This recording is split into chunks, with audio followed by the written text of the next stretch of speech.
네, 첫 번째 주제에서 저희가 토지거래 허가를 풀었다가 확대 재진행했다가 하면서 오히려 양극화를 키웠다라는 비판을 했는데 이거 또 연기할 수도 없고 그렇다고 하기도 그런 정책이 또 하나 남아 있습니다. 이제 스트레스 DSR 3단계인데 어느덧 7월부터 시행이니까 이제 한 달 정도밖에 남지 않았습니다. 네. 예. 그리고 이제 금리가 1.5% 확대되고 적용 대상도 이제 전 금융권으로 확대가 되니까 이제 3단계가 소위 말하는 진짜 시행이라고 봐야 될 것 같은데요. 그러면 그나마 비수도권에는 좀 풀어주는 식으로 하는 것 같은데 이거 어떻게 시행되는 겁니까? 일단 우리가 스트레스 DSR에 대한 개념을 좀 알아야 네. 되는데요. 대출 규제는 LTV, DSR 두 가지가 그렇죠. 있죠. LTV는 집값 대비 이제 얼마, 네. 10억 집인데 LTV가 50%면 5억까지 네. 대출이 됩니다. 근데 문제가 발생하죠. 소득이 없는 사람이 집 하나 가지고 있는데 대출 5억 받았는데 원리금 상환을 못 하게 되면 네. 문제가 발생하니까 건전성을 위해서 이제 DSR 소득 대비 연간 상환 능력에 따라서 한도를 그러니까 50% LTV라도 5억까지 너는 소득이 없으니까 안 나와. 넌 3억밖에 안 나와. 2억밖에 안 나와. 이렇게 한도를 줄이는 게 이제 DSR인데 또 하나의 문제가 2022년에 발생합니다. 네. 미국에서 금리가 갑자기 올라가니까 그렇죠. 한국은행도 많이 올렸잖아요. 네. 엄청나게. 그러다 보니 예상하지 못하는 금리 변동에 따라서 여러 가지 문제들이 생기더라는 거죠. 그러면 금융위원회에서 생각한 게 미리 스트레스 금리를 줘서 미리 금리 변동폭을 선반영해서 약간 버퍼링 같은 걸 좀 만들자. 한도를 미리 좀 줄여버리자. 그러면 여러 가지 일들이 생기더라도 위험성이 줄어들지 않겠냐라고 해서 스트레스 DSR을 도입을 하게 되는데 작년에 2단계까지 이제 도입이 됐는데 기억나시잖아요. 작년 원래 7월 예정이었는데 스트레스 금리가 1단계 때는 0.38%, 2단계 때는 수도권 지역은 1.2, 지방은 0.75인데 이걸 원래 2024년 7월이 하려고 하다가 2달 연기했잖아요. 네.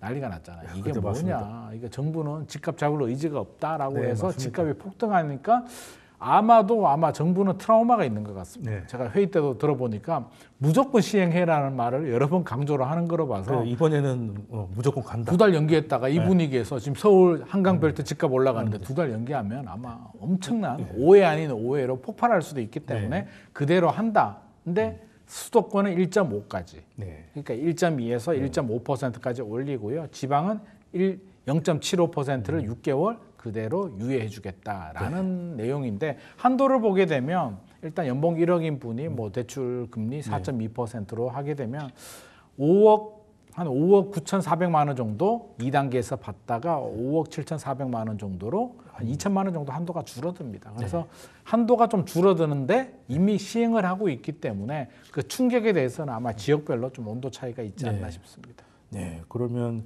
이번에는 뭐 토지도 마찬가지고 뭐 정부가 하도 트라우마가 많아서 어떻게든 갈 거는 같은데 자 그럼 가장 근본 원인은 가계부채가 너무 많다는 거잖아요.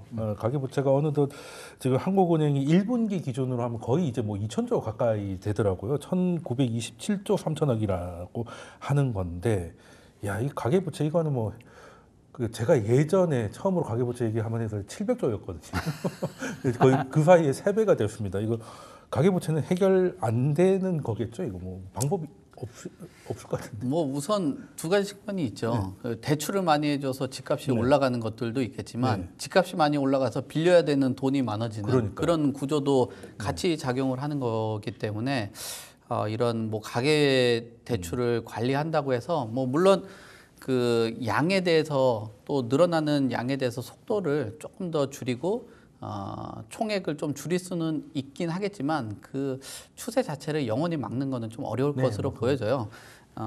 그리고 지금 4월 달 기준으로 보면 가계대출 8일 만에 뭐 한 2조 한 9천억 정도가 늘어났다라고 하니까 이런 부분에서는 좀 빠르게 상승을 한 측면들이 있는데 물론 스트레스 DSR 3단계가 들어가기 전에 뭐 집을 좀 마련을 하겠다 뭐 이러면서 주택담보대출도 상당히 늘었다라고 볼 수 있을 것 같습니다. 다만 이게 지금 차등 적용을 하는 거잖아요. 2단계가 지금 0.75 그리고 서울 수도권은 0.2였는데 지금 이제 3단계 들어가면은 1.5%로 들어간단 말이에요. 그러면 기존 대비했을 때 보면은 0.38에서 1.2까지 올라갔을 때 그 폭하고 1.2에서 1.5 올라가는 거는 이런 스트레스 DSR의 숙성 대비했을 때는 체감이 쇼크가 그렇게 크게 나타나지는 않을 것 같다. 오히려 그리고 0.75인 그 지방 같은 경우는 가계대출 비중이 올리지도 않았는데 줄었대요. 네. 그러니까 이게 스트레스 DSR 문제가 아니라 집값이 더 올라간다라고 생각하기 때문에 사람들이 대출을 받아서라도 사는 거고 0.75로 된 그 지방 같은 경우는 올리지 않고 유지를 했는데도 가계대출에 대한 비중은 줄었다. 그러니까 결국은 스트레스 DSR로 집값을 뭐 잡겠다라기보다는 뭐 이제 부채에 대해서 관리하는 정도지 집값이 올라가게 된다라면은 이 뭐 이제 3단계가 들어간다라고 해도 집값을 잡는 데는 좀 제한적이지 않을까라고 볼 수밖에 없고요. 그리고 거기에 저 개인적으로는 지방이 이렇게 힘들다 그러면 0.75가 아니라 지방이 1단계로 돌려야 돼요. 네, 지방은 1단계로 2단계 유지가 아니라 1단계로 옮기고 뭐 서울은 한 3단계까지 가야지 그나마 좀 균형이 되지 여기서 유지가 된다고 해가지고 집값 잡는 데는 좀 제한적이다라고 볼 수 있을 것 같고 그리고 저희가 이제 경제 DMZ에서 제가 항상 주장을 많이 했던 그 강남 3구 그리고 마용성 같은 경우는 좀 재건축이나 어떤 행정적인 부분에 정책에 좀 예민하고 서울의 외곽 지역에는 이 금융 규제에 대해서 좀 예민하거든요. 금리하고 이런 부분을 고려를 해봤을 때는 오히려 정책적으로는 공급 활성화라든지 재건축을 좀 할 수 있게 하겠다고 대선에서 공약들은 나오고 있는데 이런 대출에 대해서 규제는 이렇게 조여가고 있는 그런 과정이라고 한다면 서울 안에서도 그 중심권하고 서울 외곽 지역하고의 양극화. 사실 서울의 외곽에 있는 아파트 같은 경우는 여기 이제 서울 안에 해당이 되잖아요. 외곽에 있는 아파트는 지금 지방권에 있는 아파트, 세종에 있는 아파트보다 가격이 싼 데들도 많이 있을 거란 말이에요. 그렇죠. 그런 것들에서는 스트레스 DSR에 이제 적용을 받는 그런 구조다 보니까 항상 얘기하지만 지역적인 규제도 중요하겠지만 뭐 세금이든 어떤 제도 같은 경우가 가격에 좀 맞춰서 시장을 봐야지 이거 자꾸 이제 지역적인 규제로 하게 된다면 그 서울이나 수도권 안에서 지역적인 양극화가 커질 수 있다라고 보여집니다. 사실 지금 지방하고 나누는 게 지방을 좀 어떻게 보면 살려보겠다는 건데 체력 차이가 너무 나니까 수도권은 때려봐야 뭐 의미도 없고 그리고 지방은 살살 때려도 너무 체력이 떨어져 있기 때문에 확 기절해버리는 상황이기 때문에 정책 취지는 지금 그 전체적으로 가계 부채를 좀 증가폭을 줄이는 것이고 지방을 좀 살리겠다는 것인데 정부는 그 생각을 하는 것 같아요. 하도 빚을 내서 집을 사니까 가계 부채가 늘어난다라고 생각을 하는 것 같은데 시장은 집값이 비싸니까 안 빌리고는 살 수가 없다. 그렇게 되는 시각차가 굉장히 좀 커 보이거든요. 그리고 이런 정책들이 사실은 정책 때문에 움직이는 게 아니라 집값 대한 전망 때문이기 때문에 결과적으로 DSR 이것도 그냥 돈 있는 사람들이 최상급지에 가서 투자할 수 있는 사람들은 이제 더 잘 되고 아닌 사람들은 풀어줘야 될 때 약하지만 규제가 더 들어가서 힘들어질 것 같다는 생각이 좀 드는데 그러면 뭐 양극화는 해결이 안 될 것 같고 그리고 가장 큰 문제가 뭐겠습니까? 이게 대출이 안 되면 엄마나 아빠한테 땡길 수 있는 그런 친구들이 엄빠은행을 통해 가지고 최상급지에 들어가면 또 이게 부의 대물림이 되는 거잖아요. 요걸 어떻게 부추기는 것 같은데 어떻게 보십니까? 이게 사실은 저는 탁상행정이라고 생각을 하는 게 가계부채가 늘어나는 건 이제 송 대표님께서도 말씀하셨듯이 사실상 집값도 비싸지만 1년에 신축 아파트들이 많이 나올 때는 연간 전국으로 50만 호까지 나왔고요. 올해는 뭐 그저께까지 안 나오고 한 16만 호, 18만 호 정도 나올 것 같은데 18만 호 신축 아파트들이 입주하게 되면 무슨 돈으로? 그러니까. 은행 대출 받아야죠.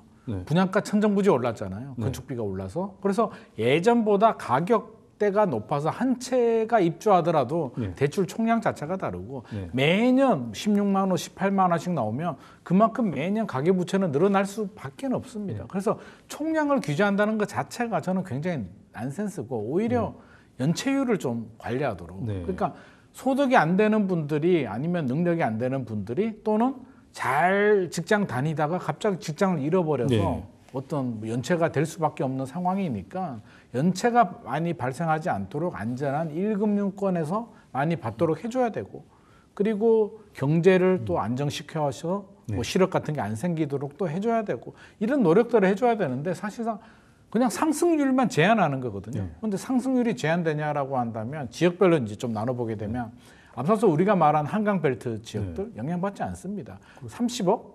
강남 상구가 아니어도 이제 30억이 나오는데 그 아파트가 자산 시장입니까? 소득 시장입니까? 소득으로 살 수 있다고 생각하십니까? 그건 아니죠. 전문직도 못 삽니다. 그러면 이거는 DSR이 소득이잖아요. 그러니까 소득으로 규제하는 게 아니라 이미 자산 시장이기 때문에 영향을 크게 받지 않고요. 그 외 지역들, 서울 외곽이나 인천, 경기 같은 경우는 뭐 10억대 정도 아파트들, 10억 이하 아파트들이 주기 때문에 굉장히 민감합니다. 대출 규제가 민감하면 어떤 선택을 하냐면 7월 시행 전에 그러니까 5월, 6월에 빨리 계약이라도 하자. 계약까지는 봐주니까요. 네. 그러면 잔금을 7월에 치죠. 7월에 역설적으로 스트레스 DSR 3단계 시행하게 되면 가계부채 일시적으로 더 늘어납니다. 왜? 그러니까. 미리 당겼기 때문에.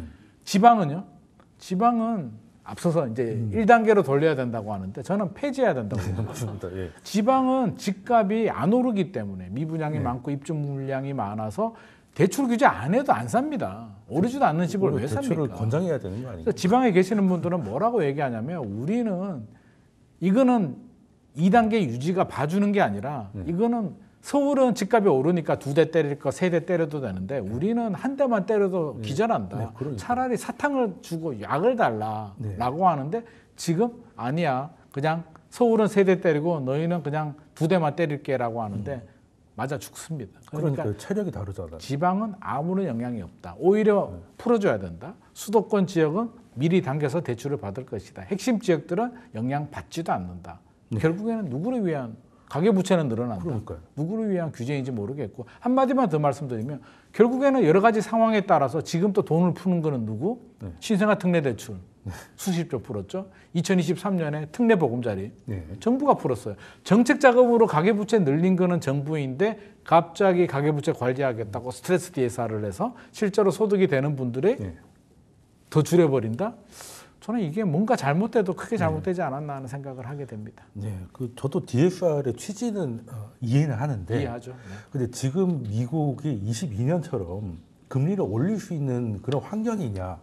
지금 연준 금리가 지금 4% 지금 넘어가고 있는 상황인데 거기서 22년처럼 올리면은 한 8% 정도 된다는 얘기인데요. 그거를 아무리 그 트라우마가 있다고 해도 그게 뭐 수년 안에 되풀이 된다고 보기에는 좀 너무 좀 과한 조건인 것 같다는 생각이 들고, 그리고 말씀하신 대로 이제 그냥 아파트 안 지으면 가계부채는 안 드니까.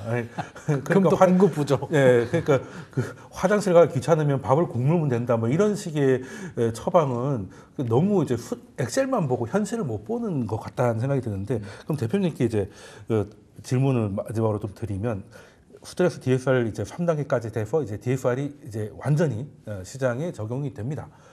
그러면 이제 정책에 대한 목표는 이루어지기가 힘들 것 같다고 저희가 지금까지 다 얘기를 했는데, 그거 좀 정리를 해서 왜 이게 현장에서 워킹하지 않을 수 있는지 좀 정리를 해주실, 실수요자 입장에서 어떤 게 부담이 될지 좀 설명을 해주시면 좋겠습니다. 일단 그 지금 소득을 가지고 아까 말씀하신 것처럼 집을 사기 어려운 구조인데 자꾸 이렇게 새로운 그 신고가들이 나오는 이유는 이제 기존의 자산을 매각해서 자산을 사는 구조예요. 그러니까 100억짜리 집을 갖고 있는 사람이 100억에 팔고 120억짜리 살 수는 있는 거죠. 근데 서울에 한 5억짜리 집을 팔고 120억으로 가기는 어렵잖아요. 그러니까. 그럼 결국은 그런 계단을 하나하나 하면서 주거의 질도 올리고 주택의 규모도 좀 키울 수 있는 게 하나의 대출에 대한 제도인데, 이런 대출에 대한 그 제도 자체를 실수요자들에게 너무 문턱을 올리게 된다라면은 사실 그런 뭐 주거에 대한 뭐 종류에 대해서 다양한 그런 사다리도 있겠지만, 주택으로 입지를 좀 옮긴다든지 평수를 넓힌다든지 9억에서 새 아파트로 간다든지 이런 기회가 막혀버리는 경우가 생길 수밖에 없다라는 거예요. 그래서 이런 스트레스 DSR의 뭐 가계부채 관리 뭐 이런 측면도 중요하긴 하겠지만, 지금 항상 실수요자 중심으로 시장을 재편한다고 항상 정치권이든 어디든 강조를 하잖아요. 그 실수요자들이 집을 살 수 있는 거는 결국은 어떤 일정한 집값이 이렇게 올라온 상황에서 집값을 낮춰주지 못한다라면은 대출에 대한 문턱은 좀 낮춰줄 필요가 있다. 그리고 이런 실수요자들이 집을 살 수 없게 된다라면 결국은 사실은 시장에 공급되는 안정적인 주택의 뭐 임대 시장 이런 것들이 형성돼 주면은 그래도 좀 지금 당장은 안 사도 될 수 있겠다라는 생각이 드는데 월세 오르죠, 전세 오르죠, 그 다음에 시장에서 유통되는 물량들 없죠, 거래들 막 축소시켜 버리죠. 이러다 보니까 선택지가 없어서 무리해서 집을 사는 이런 구조거든요. 그래서 시장에 공급할 수 있는 일단은 시장에서 신규 공급이 안 되면은 그 자연적으로 임대든 매매든 그 거래할 수 있는 재고주택 시장에서 돌아갈 수 있는 환경을 만들어 주시는 게 중요하다. 그러니까 다주택자도 필요하고 그다음에 거래세도 좀 낮춰주는 이런 부분들을 한다라면 이런 좀 어려운 시기를 좀 벗어날 수 있지 않겠냐 그렇게 봅니다.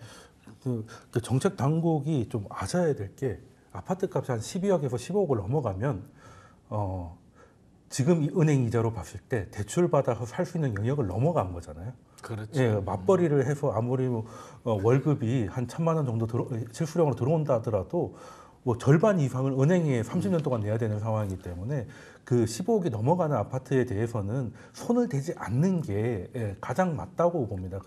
그 재산을 봐야지 월급만 보는 그런 정책이 현장하고 좀 맞지 않다는 이야기를 이제 두 분께서 동시에 해주셨는데 정책 당국이 꼭 좀 이 부분에 대해서는 인지를 좀 했으면 좋겠다라는 생각을 하고 오늘 두 분 말씀 여기까지 듣도록 하겠습니다. 지금까지 김인만 소장님 그리고 송승현 대표님이셨습니다. 두 분 말씀 감사드립니다.